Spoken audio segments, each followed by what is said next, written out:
தமிழக மக்களுக்கு வணக்கம். ஜனநாயகன் திரைப்படம் அது குறித்த அந்த வழக்கு பரபரப்பாக எதிர்பார்க்கப்பட்ட சூழ்நிலையில, இன்றைக்கு உயர்நீதிமன்ற தலைமை நீதியரசர் தலைமையிலான அமர்வு அதை விசாரித்து அதனுடைய தீர்ப்பை வழங்க இருந்தார்கள்.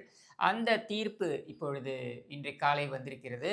அந்த தீர்ப்புல உயர்நீதிமன்றத்துடைய ஒரு நீதியரசர் பெஞ்ச் ஜஸ்டிஸ் பி.டி. ஆஷா நினைக்கிறேன். அவங்களுடைய பெஞ்ச் கொடுத்த தீர்ப்பை தள்ளுபடி செய்து உயர்நீதிமன்ற அமர்வு 2 நீதியரசர்கள் அமர்வு தீர்ப்பளித்திருக்கிறது. அது மட்டுமல்லாமல் இதில இன்னொன்னு என்ன பண்ணியிருக்காங்கன்னா, அந்த எதன் அடிப்படையில அதாவது ஒரு புகார் வந்திருக்கு.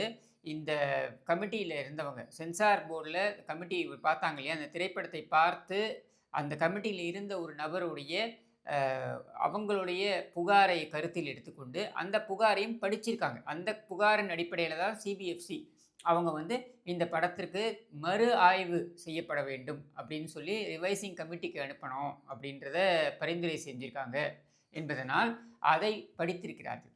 அதை படித்ததோடு அல்லாமல் அவங்க என்ன சொல்லியிருக்காங்க இந்த தீர்ப்பில் அப்படின்னு பார்த்தீங்கன்னாக்க, இந்த ஒரு நீதியரசர் அமர்வு 2 விஷயங்கள் அது பார்க்கப்பட்டது, கவனத்தில் கொண்டு செல்லப்பட்டது அப்பீல்ல. அது என்ன அப்படின்னா, அந்த ஒரு நீதியரசர் அமர்வு சிபிஎஃப்சி தரப்பிற்கு போதிய அவகாசம் வழங்கவில்லை. அவர்களுடைய தரப்பு வாதத்தை கேட்காமலேயே, போதிய அவகாசம் என்பதை விட அவர்களுடைய தரப்பு வாதத்தை கேட்காமலேயே இந்த தீர்ப்பை வழங்கியிருக்கிறார்கள். அப்படி வழங்கியிருக்க கூடாது. அதற்கு சட்டத்தில் இடமில்லை அப்படின்றது தான் வந்து மெயின் பாயிண்ட்டா முன் வச்சிருக்காங்க. அதை உயர்நீதிமன்றத்துடைய தலைமை நீதியரசர் பெஞ்ச் அதை ஏற்றுக்கொண்டிருக்கிறது. ஆமாம்.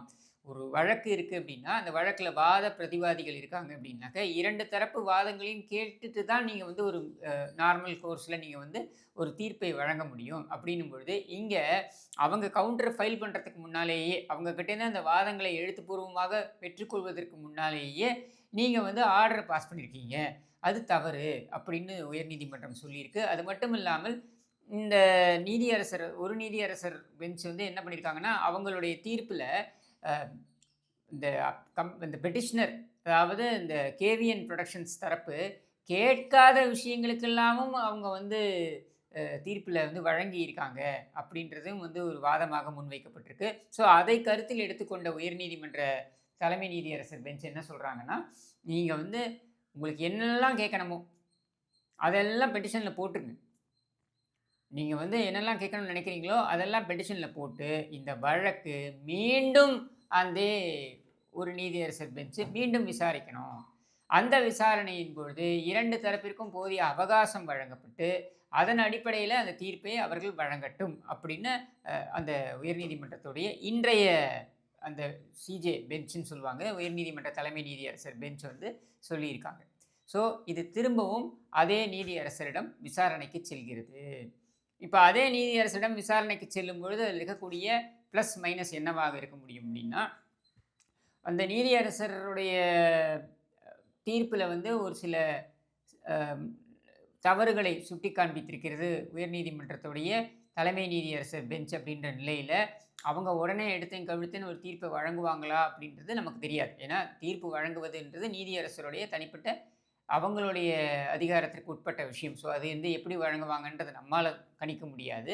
ஆனால் அதை அவர்கள் கருத்தில் கொள்வார்கள் அப்படின்ற நிலையில் போதிய அவகாசம் வழங்கப்படும்.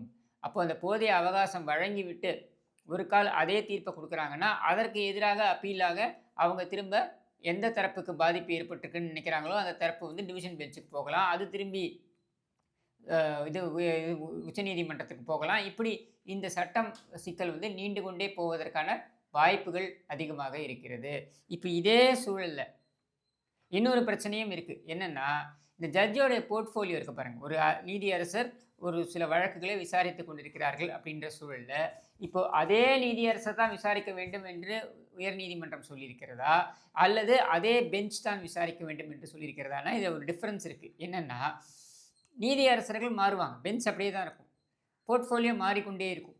அப்போ அது மாறுது, சப்போஸ் மண்டே மாறுதுன்னு வைங்க. அப்போ வேற ஒரு நீதியரசர் முன்னால தான் இந்த பெட்டிஷன் போகுமா அப்படின்றதையும் அந்த முழு ஆர்டரை பார்த்தா தான் நமக்கு தெளிவு பிறக்கும். அப்போது இதிலிருந்து ஒன்று நமக்கு புரிகிறது என்னென்னா, இந்த படத்துடைய ரிலீஸ் இன்னும் தள்ளி போகிறது. இப்போ பார்த்தீங்கன்னா, நம்ம இன்றைக்கி 27ஆம் தேதியில் இருக்கோம். 27ஆம் தேதியில இருக்கோம்னா, இத வந்து அடுத்த ஃப்ரைடே இன்னைக்கு வந்து செவ்வாய்க்கிழமை அப்படின்னா, நம்ம வந்து வெள்ளிக்கிழமை தான் இத வந்து ஹியரிங் கொண்டு வர முடியும். ஏன்னா முழு ஆர்டர் அப்லோட் பண்ணணும். முழு ஆர்டர் அப்லோட் பண்ணி அதுக்கப்புறம் அவங்க பெட்டிஷன் ஃபைல் பண்ணணும். அது நம்பர் ஆகணும். நம்பர் ஆகி அது வரணும்னா எப்படியும் வெள்ளிக்கிழமை ஆயிடும். அப்படி வெள்ளிக்கிழமை தப்பினால் மண்டே. மண்டே அதுக்கப்புறம் அவங்க நோட்டீஸ் இஷ்யூ பண்ணி, அந்த தரப்பையும் வந்து அவங்களுடைய வாதத்திற்கு அவகாசம் குடுக்கணும். அவங்க வந்து ஜட்ஜ் வந்து 2 நாள் குடுக்கலாம், 3 நாள் குடுக்கலாம். ஏன் அவங்க தரப்பு வந்து 1 வாரம் கூட கேட்கலாம். இப்படி இது வந்து எப்படி இன்னும் ஒரு 10, 15 நாட்களுக்கு தள்ளி போவதற்கான வாய்ப்புகள் அதிகமா இருக்கிறத தான் நான் பார்க்குறேன். அதுக்கப்புறம் மேல அப்பீல் போணும்னு ஏதாவது ஒரு தரப்பு நினைச்சாங்கன்னாக்க, இது நீண்டு கொண்டே போகும். இதுல இன்னொரு கூர்ந்து கவனிக்க வேண்டிய விஷயம் என்னன்னா, மார்ச் முதல் வாரத்தில அல்லது மார்ச் 10ஆம் தேதிக்குள்ள உங்களுக்கு வந்துட்டு தேர்தல் தேதி அறிவிப்பு என்பது வருவதற்கான வாய்ப்புகள் அதிகம் இருப்பதாக சொல்லப்படுகிறது. அப்படி தேர்தல் தேதி வந்துருச்சு அப்படின்னாக்க, தேர்தல் ஆணையத்துடைய தலையீடும் இதில இருப்பதற்கான வாய்ப்புகள் அதிகம் இருப்பதாக சொல்லப்படுகிறது. அப்ப தேர்தல் ஆணையமும் உள்ள வந்துருச்சுன்னு வைங்க. அவங்க வந்து தேர்தல் இருக்கிற சமயத்தில இது ஒரு புரப்பகண்டா, அதாவது இது வந்து ஒரு தேர்தல் பரப்புரை போல இது இருக்கிறது என்று கருத்தில் எடுத்துக்கொண்டார்கள் என்றால், அது என்ன மாதிரி வந்து அவங்க உத்தரவுகள் பிறப்பிப்பார்கள் அப்படின்றது நமக்கு தெரியாது. அதற்கான அதிகாரம் அவங்களுக்கு இருக்கிறதான்னு தெரியாது. அது திரும்பி இன்னொரு ஒரு சட்ட சிக்கலுக்குள்ள போவதற்கான வாய்ப்புகள் அதிகம் அப்படின்னு தான் நான் பார்க்குறேன். அப்போ இத்தனை சட்ட சிக்கல்களுக்குள்ள போவதற்கு பதிலாக தயாரிப்பாளர் தரப்பு என்ன செய்திருக்கலாம் அப்படின்னு ஏன்னா நம்ம வந்து வெளியில உட்காந்துருக்கோம். அவன் வந்து பணம் போட்டிருக்கான், படம் எடுத்திருக்காங்க, கஷ்டப்பட்டு படம் எடுத்திருக்காங்க. அதனால அவங்களுக்கு தான் அதோட வலியும், வேதனையும் தெரியும். ஸோ நம்ம வெளில உட்காந்துருக்கவங்களுக்கு ஆளுக்கு ஆள் இப்படி செஞ்சிருக்கலாம், அப்படி செஞ்சிருக்கலாம் அப்படின்னு நம்ம சொல்லிட்டு போகலாம். ஆனால் அவர்களுக்கு தான் அது உண்மை வலி என்னன்றது தெரியும் அப்படின்ற சூழல்ல, இதை இப்பொழுது என்ன செய்திருக்கலாம் அப்படின்ற ஒரு ஆப்ஷன் சொல்லப்படுகிறது என்றால், அவங்க 6ஆம் தேதியே சொன்னாங்க இல்லையா? ஜனவரி 6ஆம் தேதியே அவர்கள் சொன்னார்கள், இந்த மாதிரி நாங்க வந்து இத வந்து ஆய்வுக்கு அனுப்புறோம். ரிவைசிங் கமிட்டிக்கு அனுப்புறோம். திரும்ப ஒரு வாட்டி அத பார்த்துட்டோம்.